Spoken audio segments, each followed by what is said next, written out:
Jadi gue tahu ngapain gue kasihan. Harusnya gue kasihan sama diri gue. Iya, ngapain kasihan sama orang. Iya, berarti dia nyapres hobi. Makanya kan kenapa Pak Jokowi ngejadiin beliau Menteri Pertahanan untuk mempertahankan gelar capresnya. Oke, back berarti. Iya, yang ditakutin di Pilpres ini adalah gimana ceritanya kita bisa bisa santai aja, bisa berpikir bahwa ini bakalan berlangsung adil ketika di awalnya aja udah dengan kecurangan gitu.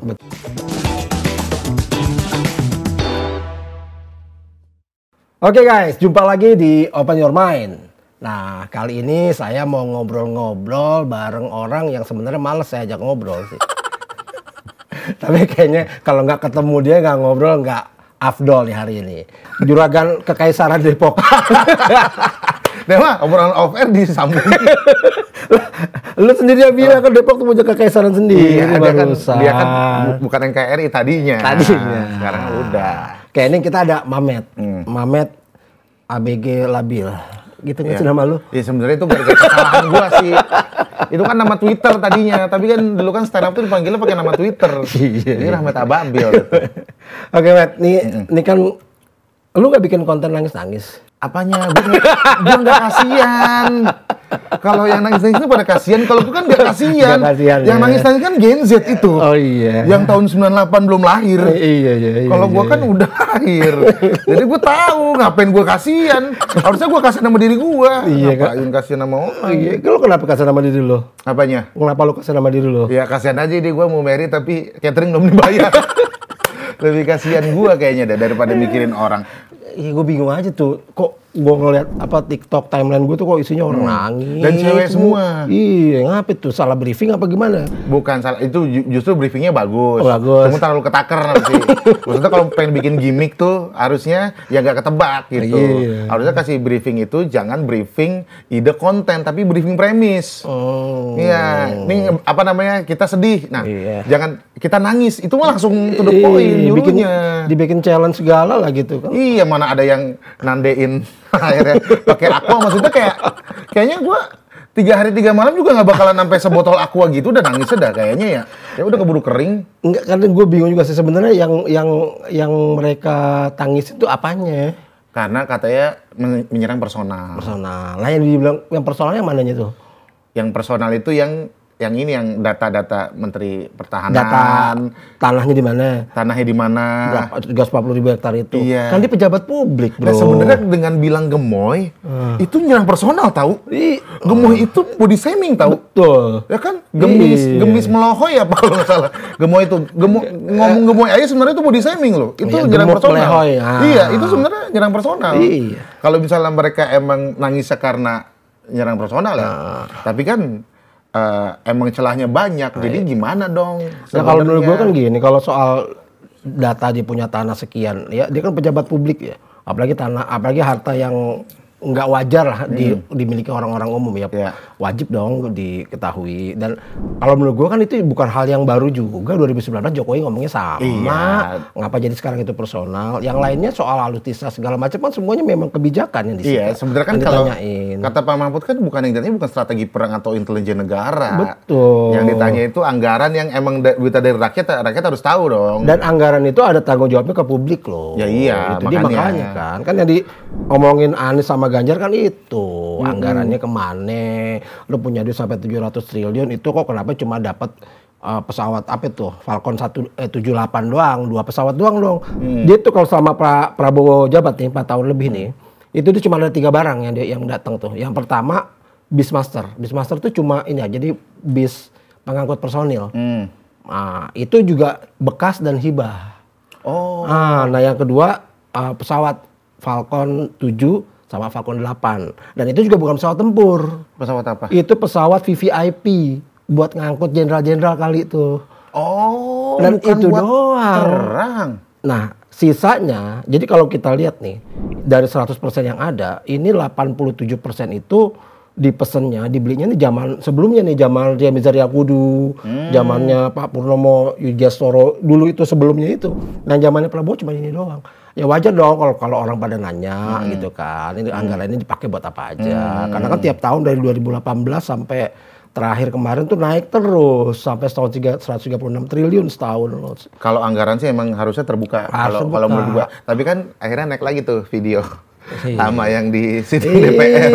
Dia maunya offline. Nah, makanya ada apa itu? Nah, itu jadi menurut gua gak personal yang itu ya, yang tentang kinerja dia jadi. Justru malah ajakan Prabowo ngajak Anies ketemu di belakang lah itu yang personal. Itu yang personal gitu. Jadinya. Gitu, nah sama punya tanah 300.000 hektar setara dengan 10.000 kali Ancol ya. Kayak itu emang harus dipertanyakan karena waktu itu Prabowo pernah bilang akan saya kembalikan yang punya negara yang harusnya milik negara. Nah itu sebenarnya itu jadi ngebuka borok lagi tuh. Sebenarnya udah dibalikin belum itu 300.000 hektar ya? Kan itu dia bilang kalau dia jadi presiden kali bro. Oh kalau jadi presiden iya kan, karena kan sampai sekarang kagak ada omongannya lagi tuh. Ya, kayaknya hilang begitu aja. Soalnya kan Pak Jokowi langsung ditagih, katanya ada seorang ketua partai yang pengen mengembalikan aset negara. Saya tunggu, sampai sekarang nunggu, sampai harus berkoalisi. Nah itu dia makanya kemarin kalau menurut gue sih gini bro, gue sih sendiri memang bukannya mau nangis ini ya, tapi cenderung ke kasihan aja sih. Kasihan, kalau kasihan ya? Iya, gitu kasihan aja. Karena kan gue lihat udah lah Pak, kenapa sih nggak istirahat aja gitu ya kan? Ya justru istirahatnya itu adalah dengan bertemu sama lawan politiknya. Oh gitu. Itu istirahatnya begitu. Kalau politikus istirahatnya tuh dengan berpolitik. Oh gitu. Di rumah dia kerja. Berarti ini hiburan. Iya, sama kayak. Iya, berarti dia nyapres hobi. Makanya kan kenapa Pak Jokowi ngejadiin beliau Menteri Pertahanan untuk mempertahankan gelar capresnya. Oke, back berarti. Iya, makanya bisa bertahan gitu maksudnya. Udah, pokoknya itu udahlah. Kita ya sabar-sabar aja 2-3 hari liatin orang nangis dulu. Enggak sih, kayaknya udah kering air matanya, udah 3 hari. Nah, gue mau nanya lu soal inilah, soal Ganjar deh. Nah, menurut lu apa sih yang bikin kita nih ya harus support Ganjar nih dari visi atau program-program dia, apa yang paling menarik buat lo? Sebenarnya ya kalau dibilang bagus banget sih nggak sempurna ya Pak Ganjar itu. Nggak ada yang sempurna lah. Nggak ada yang sempurna. Cuman dari 3 ini yang better tuh Pak Ganjar sebenarnya. Betul. Yang pertama tahulah kita tuh dari pemilihan ini dua-duanya 1-2 itu milih cawapresnya tuh dengan kontroversi loh. Benar. Yang satu katanya maunya Agus, tiba-tiba belok ke Calontong, Caimin, ya kan. Terus yang satu katanya Pak Erick Thohir kan, yang santer gitu kan. Detik-detik akhir, anak presiden last gitu. Nah makanya kayaknya dengan pemilihan yang mateng, kayaknya Pak Ganjar yang paling better nih untuk siap gitu ya. Benar. Kayak walaupun ada bayang-bayang katanya bakalan balik lagi ke zaman Jokowi dijadiin apa namanya petugas partai dijadiin anak kesayangan Ibu Mega ya. Kalau misalnya kayak gitu Pak Anies juga jadi petugas partainya Nasdem tuh hitungannya tuh ya kan. Terus kalau misalnya si Gibran juga hitungannya petugas partainya Golkar dong hitungannya dong kalau kayak gitu dong kalau misalnya yang diusung. Dan buktinya selama ini Pak Jokowi bisa bebas-bebas aja bikin kebijakan gitu ya tanpa ada intervensi dari Bu Mega. Nah makanya kayaknya yang lebih oke dibanding 2 ini yang kayaknya 1-2 ini pengen banget ngebet banget gitu ya.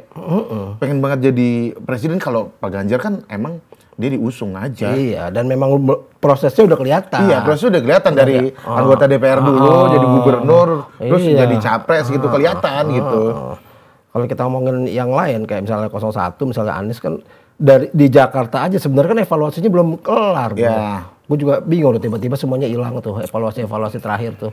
Nah, Pak Anies tuh bagus, cuman kata gue bagusnya buat Jakarta dulu. Kayaknya kalau mimpin kota tuh atau provinsi itu 1 dekade sih, baru kelihatan. Soalnya Jack Linko udah mulai kelihatan agak ini nih. Yang lain-lainnya nih pas apa namanya ya diganti sama PJ Gubernur ya kan, YouTube Jakarta aja kagak keurus loh. Kan kalau waktu Pak Anies kan YouTube Jakarta keurus tuh, apa aja yang mau dikerjain. Gue bilang anjir ini YouTube Jakarta aja nggak keurus, apalagi kotanya gue bilang. Nah makanya kayaknya Pak Anies sih cocoknya balikin ke Jakarta dulu aja. Jakarta 5 tahun lagi kalau kata gue. Bagus soalnya, emang bagus ya program-programnya di Jakarta ya. Cuma kan Jakarta kan tidak mewakili Indonesia. Betul. Nah kalau menurut lu nih, ya kemarin kan gue ada satu keluhan nih dari tetangga tuh, wifi-nya lemot. Pada teriak-teriak tuh, numpang ke rumah gue. Mas, password dong. Ngapa emang itu? Lemot banget mas. Minta password. Anak-anak mau sekolah, mau ujian. Nah, ada kebijakan Ganjar tuh yang programnya internet gratis tuh. Menurut tuh seberapa penting itu sih buat kita? Oh, kalau itu penting banget ya. Gue juga sama di rumah gue. Cuman bedanya kalau tetangga lu kan masih sopan tuh. Kalau gue tuh tiba-tiba gue lihat di IndiHome kan ada pemakaian tuh. 250 giga siapa yang download? Itu rumah gue ada 250 giga, maksudnya pemakaiannya tuh 250 giga. Nah, ternyata tetangga-tetangga gue pada nyolong wifi. Kok bisa tahu? Ya, nanya adek gue, paspornya apaan? Orang paspornya QWERTY 76 udah tuh tahu kan jadi itu orang rumah gue tuh. Nah, itu tuh menurut gue cukup ini ya, internet gratis tuh ya. Gue beberapa kali keluar negeri tuh di taman gitu, ada wifi buat warga karena sebenarnya sekarang bukan sandang pangan papan lagi, ada 5 sandang pangan papan wifi-an. Iya benar. Sebenarnya kebutuhan pokok tuh 5, soalnya kalau misalnya nggak ada internet orang Gojek susah, nelpon siapa susah. Kalau misalnya apa-apa pakai pulsa. Jadi menurut gue itu udah harusnya jadi haknya rakyat yang harus dipenuhin ya. Betul. Dengan ngasih internet gratis ya. Nah mungkin nanti nggak bikin regulasi kayak nanti takut perusahaan-perusahaan provider itu jadi turun, mungkin kualitasnya harus dinaikin yang pemerintahnya terbatas gitu. Lebih penting internet atau dikasih makan gratis? Gini Pak. Kalau internet masih mikir makan juga dengan badan tinggi itu keterlaluan loh. Enggak, kalau misalnya internet kita pakai download file apa kepake lama. Pakai lama. Makan siang gratis nanti sore lapar lagi, Pak. Iya itu dia. Ya iya dong. Dan waktu diskusi terbuka juga sama Pak Prabowo waktu itu ada yang bilang rakyat itu butuhnya dikasih kail. Jangan dikasih ikan, kalau itu ngasih ikan. Betul. Kalau misalnya kita ngasih makan langsung dalam bentuk makanan, orang jadi males. Iya. Dan itu yang ngomong Kiai Kampung loh. Iya, Kiai Kampung Kiai Kampung loh yang ngomong loh. Maksudnya orang yang ya bukan begini ya, orang di daerah aja, di desa aja udah ngerti. Bahwa yang dibutuhkan itu bukan makanannya, tapi bukan ikannya, tapi kailnya. Gimana mendapatkan ikan itu?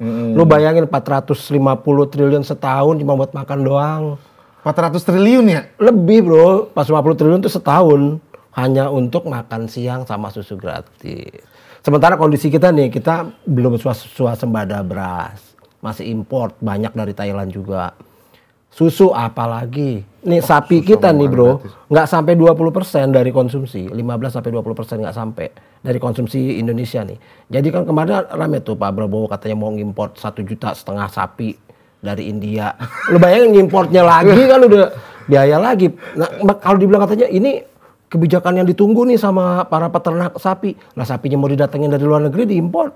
Lah malah makin kebobolan lagi dong para peternak kita. Iya makanya. Jadi kalau menurut gue sih bagus, sebenarnya bagus selama sarana pelaksanaannya udah cukup, siap. Kita udah swasembada pangan, pupuk susu kita udah swasembada, semua sarana prasarana. Sekarang lu bayangin ngasih makan gratis, itu ngasih makannya bagaimana? Pakai nasi kotak kayak hajatan. Nah, makanya itu yang gue pikirin. Menunya juga apaan?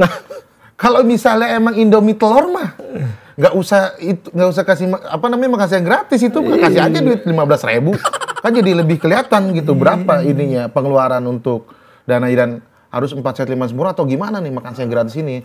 Kita nggak tahu nih susunya juga susu apa dulu nih Pak, Greenfield sama susu Ultra bagusan Greenfield Pak. Jadi mereknya mau apa nih? Belum kalau ada anak yang alergi, mati nggak lo nggak bisa makan udang, tuh dikasihnya udah banyak terlalu kompleks. Jadi double nih ya kan, ngasih makan gratis sama ngasih ini. ngasih makan insidal CTM. Ngasih insidal kan jadi banyak pengeluarannya. Jadi maksud gue memang itu ajaib. Gak relevan sih kata gue. Ajaib. Sama kayak mau bikin 40 kota sebesar Jakarta tuh sama tuh modelannya tuh. 40 kota Jakarta dalam 5 tahun. Lo ajib gak tuh? Ya mungkin kalau misalnya di Harvest Moon, di The Sim City bisa. Soalnya kita nggak dengar lengkapnya kayak gimana. Kalau di Indonesia susah. Iya, kalau di GTA atau di game mah bisa lah itulah. Di Sim 2 bisa lah. Di Sim 2 bisa, di Sim 2. Kalau misalnya di Jakarta berat banget. IKN aja kagak jadi tuh dari kapan tahu. Nah bro, IKN aja tuh 400 triliun loh biayanya, dan itu nggak setahun. Dikeluarinnya nggak dalam setahun brek begitu. Ini 450 triliun setahun. Bayangin selama 5 tahun udah hampir 2.000 triliun. Ya mendingan itu dipakai buat pindah ke IKN aja, kenapa sih 400 triliun daripada minum susu, orang pasti bakal lebih senang. Lagian gini bro, misalnya gue punya anak nih, ya masa sih misalnya lu punya anak, masa lu nggak mau ngasih makan anak lu makan siang? Ya pasti kasih makan sih. Makanya. Terus pulang sekolah gitu, anak-anak jangan pulang dulu ya, kita makan siang bareng. Ya, nanti masuk kurikulum tuh, makan siang tuh. Jadi IPS, IPA makan siang, terus matematika, apa gimana tuh? Kalau ini kan kewajiban kan. Oke, nah sekarang gini, kalau menurut lu nih, lu kan maksudnya banyak ketemu sama anak-anak muda nih, anak-anak ya. Apa sih kegelisahan anak muda sekarang nih di perpolitikan kita nih? Yang menjadi kegelisahan mereka nih soal kepemimpinan.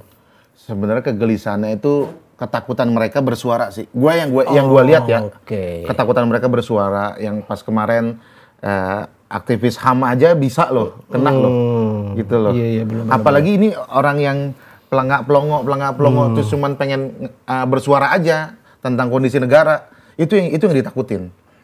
Nah, yang ditakutin di Pilpres ini adalah gimana ceritanya kita bisa bisa santai aja, bisa berpikir bahwa ini bakalan berlangsung adil ketika di awalnya aja udah dengan kecurangan gitu. Betul. Kalau kata gua sih ya, kalau misalnya di MK itu bisa dimanipulasi seperti itu, apalagi nanti kalau misalnya ada konflik misalnya, ada kecurangan, kita nggak tahu MK berpihak ke siapa. Nah, itu yang ketakutan. Nah, makanya anak-anak muda banyak banget yang tweet, udah langsung aja dah. Langsung lantik aja. Gak usah buang-buang di negara. Makanya kan pas Pak Prabowo bilang, 1 putaran untuk menghemat uang negara. Kan reply-nya pada kayak gitu kan di kuasa.com. Mendingan langsung lantik aja Pak, orang dari awal juga pakai cara-cara yang tidak terpuji. Gitu. Dan gue baru pertama kali juga sini selama yang gue tahu ya, baru pertama kali gue dengar ada presiden ngomentarin debat bro. Di dunia kagak ada. Kagak ada bahkan gitu loh. Enggak, sebenarnya emang Indonesia ini adalah negara unik kalau kata.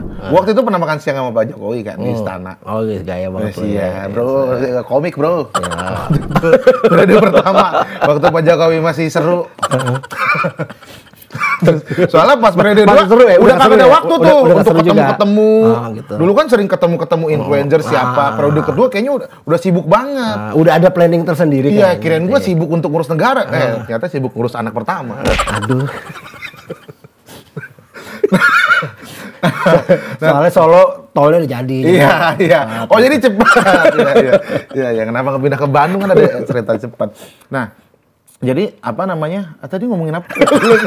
ke istana periode pertama ketemu kata Pak Jokowi nih, di seluruh dunia presiden itu ketua umum partai. Indonesia doang yang kagak ketua umum partai. Nah, di dunia juga Bang, kagak ada tuh lawan politik jadi menteri masuk ke kabinet itu kagak ada itu. Maksudnya tuh kemarin tuh Pilpres ngapain anjir? Kalau misalnya masuk ke kabinet itu ngapain gitu. Itu. Nah, makanya pas tadi satu-satunya lu bilang cuman nggak ada tuh di dunia kayak gitu tuh. Emang adanya di Indonesia doang. Emang pakai acara ini saya ngomong untuk ketiga paslon. Ya, ala dia makan malam sebelum debat itu sama siapa kita tahu. Makan pagi sarapannya sama Erlangga Hartarto, makan siangnya sama Zulkifli.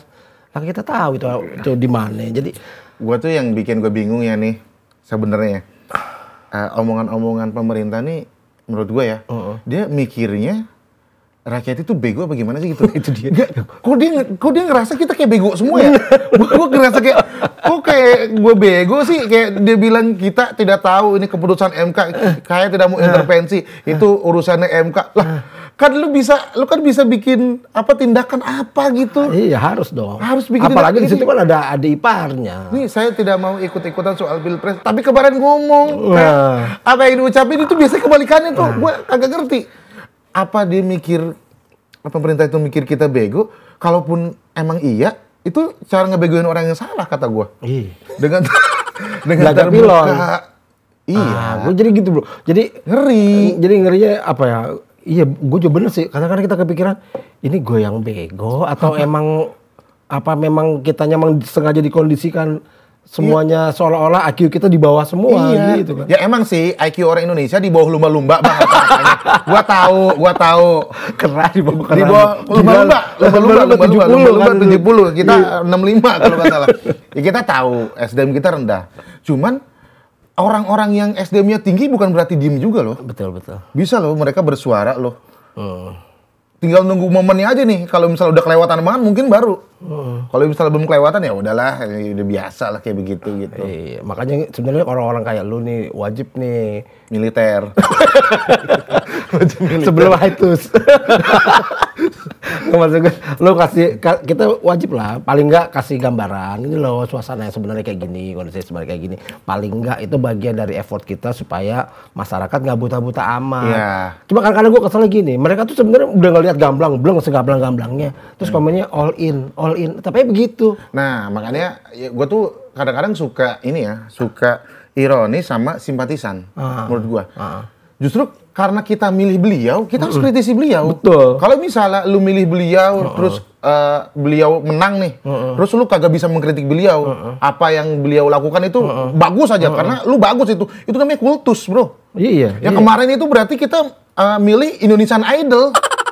Kalau Indonesian Idol yang kita pilih, dia mau kayak gimana pun kita belain, namanya ngefans. Kalau misalnya pemimpin negara, ya nggak bisa dia melakukan yang keburukan, ya kita harus ingetin. Betul. Kita tuh sebenarnya boleh malas sama politik, tapi nggak boleh nggak peduli, kata gue loh. Yes, betul. Karena ini bisa mempengaruhi kerjaan kita, kebijakan-kebijakan pemerintah yang dibuat nanti bisa menyusahkan pekerjaan kita. Benar. Kita boleh malas, cuma kalau misalnya nggak peduli itu bahaya. Apatis itu kan jadi membuat seolah-olah kita jadi masa bodoh karena. Ya, iya. Tapi begitu terjadi sesuatu kita yang teriak kan. Iya, makanya kemarin lu ngapain? Lu ngapa lu diem aja? Ini kan kejadian sama Amrik yang lebih milih. Udahlah, paling juga nanti apa namanya Bill Clinton yang menang kan. Nggak mungkin orang setolol Donald Trump kepilih. Di Filipina ya kan anaknya Marcos si, itu ya Bongbong ya kan. Bongbong.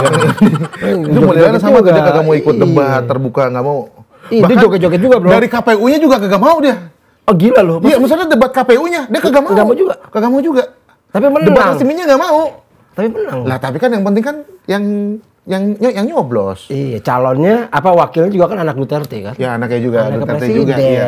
Nah, anak presiden juga. Itulah negara-negara yang masyarakatnya nggak peduli sama politik. Nah, jadi kayak gitu. Kita tuh harus peduli menurut gua ya sama politik. Apalagi kalau udah 17 tahun, minimal kita tahu. Sebenarnya kalau misalnya nggak usah IQ lu di atas lumba-lumba dah.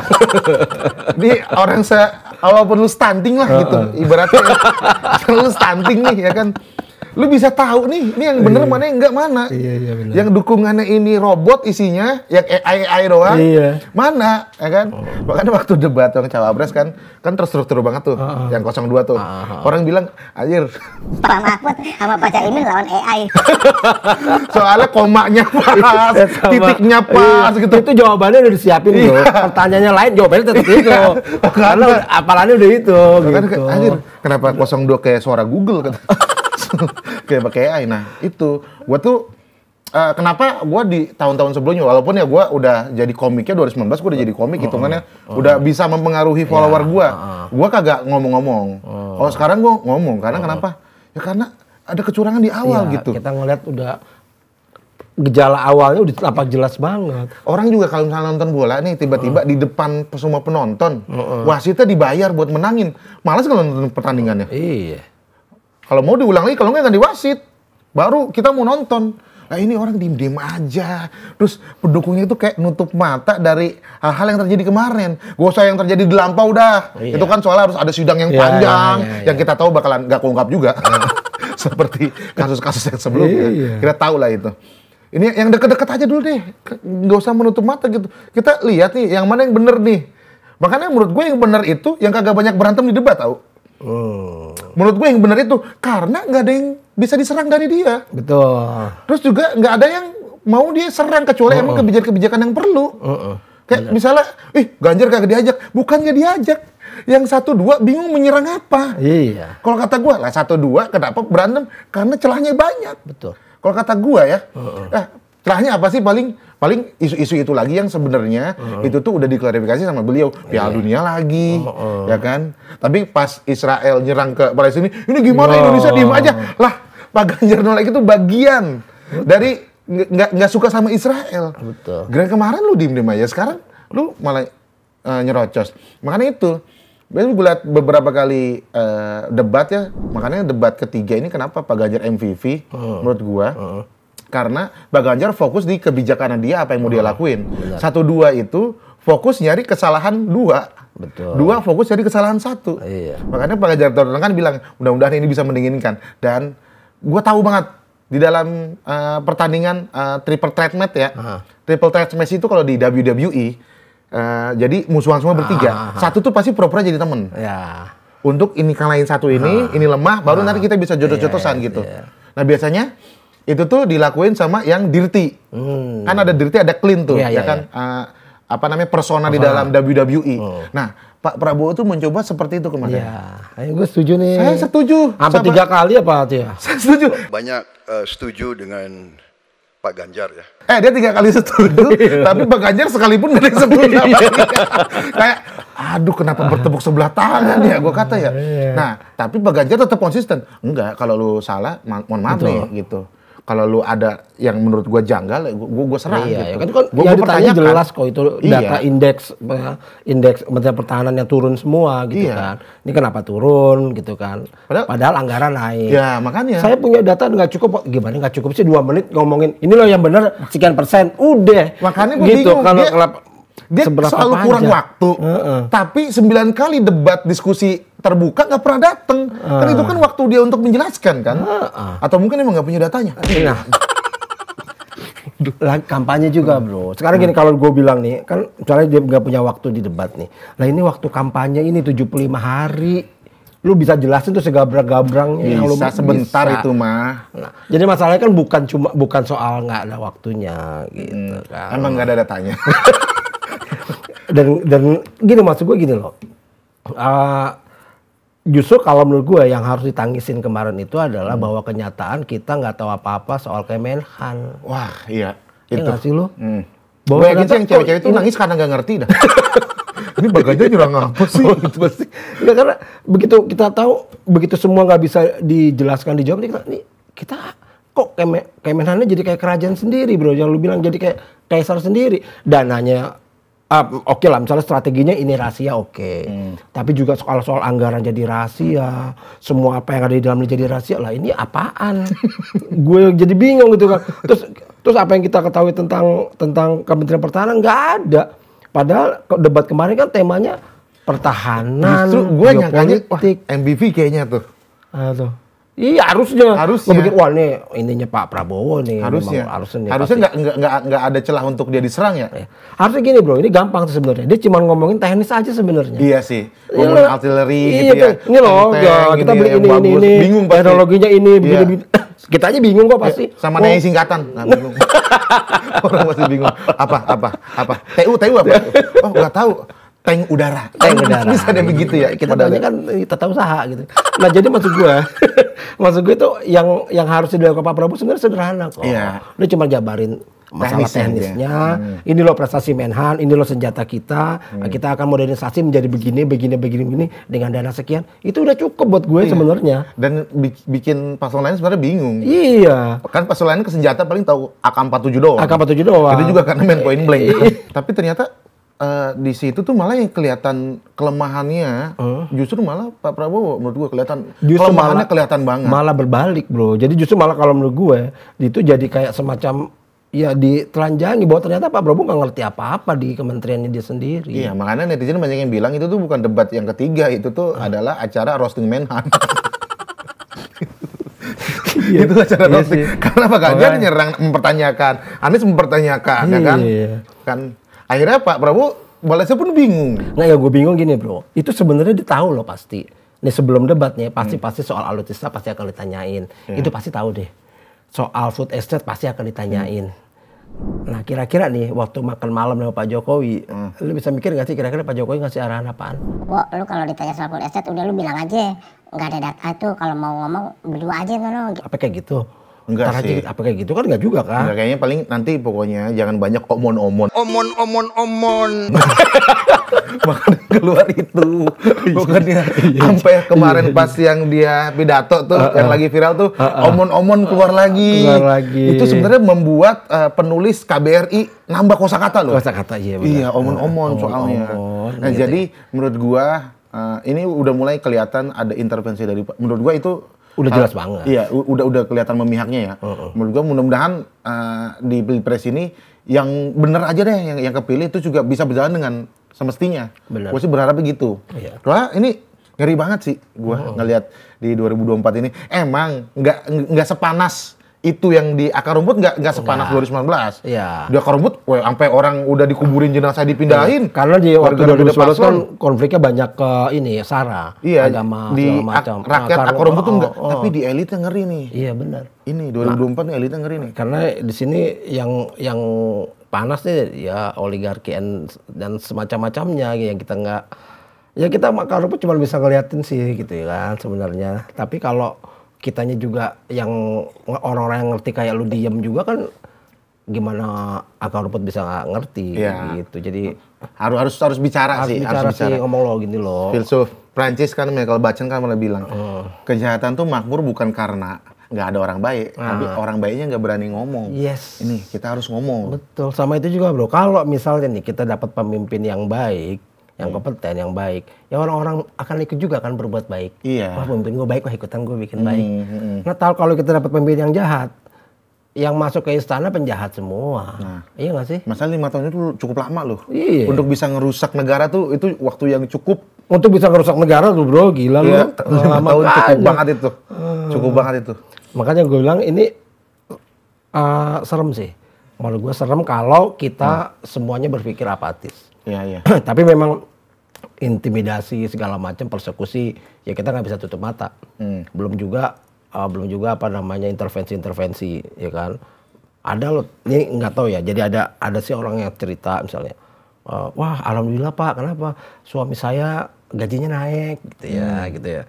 PNS gitu kan. Wah seneng dong bisa jalan-jalan mulu nih. Iya Pak, tapi ada ininya harus diarahkan ke sini salah satu pendukungnya. Sampai kayak gitu. Wah. Terus kalau misalnya nggak mau gimana? Ya dimutasi Pak ke daerah. Waduh. Ini gosip ya, karena gue nggak dengar langsung dari orang yang Enggak harus gosip. Kemarin kan juga ada tuh pakai seragam ngomong dukungnya kemana. Itu udah pakai perangkat negara sih udah kagak. Satpol PP maksud lo. Iya. Itu udah omon-omon yang jelas banget itu jelas gitu kan. banget. Itu udah terpampang. Iya, makanya. Udah terpampang ketidaknetralannya udah terpampang gitu. Terus pendukungnya itu masih berdalih yang kagak masuk akal. Iya itu dia. Gua kalau misalnya gua kan di sosmed gue emang speak up ya. Gue jujur aja gue baru masuk ke bilik suara walaupun sebenarnya gue dari 2015 gue harusnya udah bisa nyoblos. Dari 2014 gue udah bisa nyoblos tuh. Pilkada gue nggak pernah tuh, gue malas soalnya. Tapi pas 2019 begitu ngelihat grup WhatsApp udah nggak asik, ini nggak asik, gue akhirnya masuk untuk nyoblos gitu. Karena tapi 2019 itu gue milih salah satu paslon karena kalau dianalogikan gue ngedukung Barca bukan karena gue ngefans sama Barca, karena nggak mau Madrid juara aja. Yes. Nah, ya, 2019 gue kayak gitu. Nah, di 2024 ini gue tuh kayak orang yang ngedukung Barca, tapi emang gue tuh fans beratnya Barca gitu.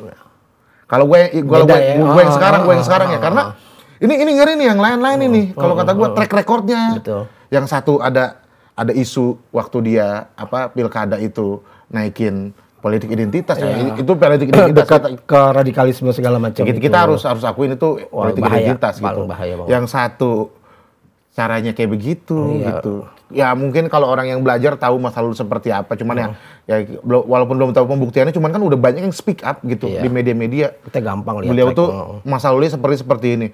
Nah yang paling aman itu Pak Ganjar. Sebenarnya gue tuh pengennya Pak Ganjar sama Pak Ridwan Kamil pasti gue bakalan pilih banget. Tapi ternyata Pak Mahfud gitu. Wah ini menurut gue di atas rata-rata nih.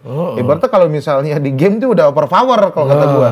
Makanya nggak ada alasan lain untuk nggak milih Pak Ganjar kalau kata gue. Dilihat dari yang paslon-paslon lain ya. Udah jelas sih kinerja, terus soal integritas juga kan. Pak Mahfud nggak pernah ada track record masalah korupsi apa segala macam. Ganjar pun sama, kelihatan jelas banget sikap terhadap korupsi dan sebagainya. Gitu sih. Nah itu makanya kenapa gue yang di 2024 ini gue speak up karena gue takut yang enggak terjadi aja gitu sama negara ini. Setidaknya gue bisa mempengaruhi orang-orang terdekat gue untuk Lihatlah inilah gitu. Benar. Follower gue lah minimalnya walaupun follower tidak seberapa ya. Cuma lihat loh ini loh kayak gitu. Walaupun emang gue nyampeinnya dengan cara komedi ya. Ya gue kalau misalnya gue bertutur kata pidato mah nggak ada yang mau denger gue. Tapi harus lewat komedi. Betul. Itu sih. Ya masing-masing kita harus bisa bersuara dengan cara kita masing-masing. Cara masing-masing. Gitu, dengan kan masing-masing kita punya talent dan ini apa namanya ke dalam tanda kutip lah ke dunia sendiri-sendiri. Dan itu yang harus kita manfaatkan supaya ya kita nggak dulu gue juga berpikir ngapain sih pemilu toh suara gue satu apa bisa berpengaruh, tapi sekarang gue berpikir ini kalau gue bisa aja suara gue yang satu ini bisa menentukan jalan ke depan semua orang. Bisa jadi gitu loh gitu. Bisa jadi misalnya ada 220.500.000 ini kurang satu kalau lebih dari sini gitu. Jadi bisa menang bisa mempengaruhi ya walaupun kemungkinan 0,1% lah. Tapi tetap ada kemungkinan. Tetap ada kemungkinan. Oke deh. Thank you, Matt, udah mau datang. Oke guys, ini ya obrolan kita yang nggak terlalu penting kali ya, Matt ya. Wah penting ini, ternyata, harusnya ya? penting ini. Kalau obrolan politik itu ya yang nggak penting tuh buat orang Malaysia, buat orang Brunei, karena mereka harus mikirin politiknya masing-masing. Kalau orang Indonesia harus tapi jangan salah, Taiwan juga penting bro. Kenapa surat-suaranya nyampe duluan? Itu lebih penting dia. Ya udahlah. Oke guys, sampai ketemu di Open Your Mind.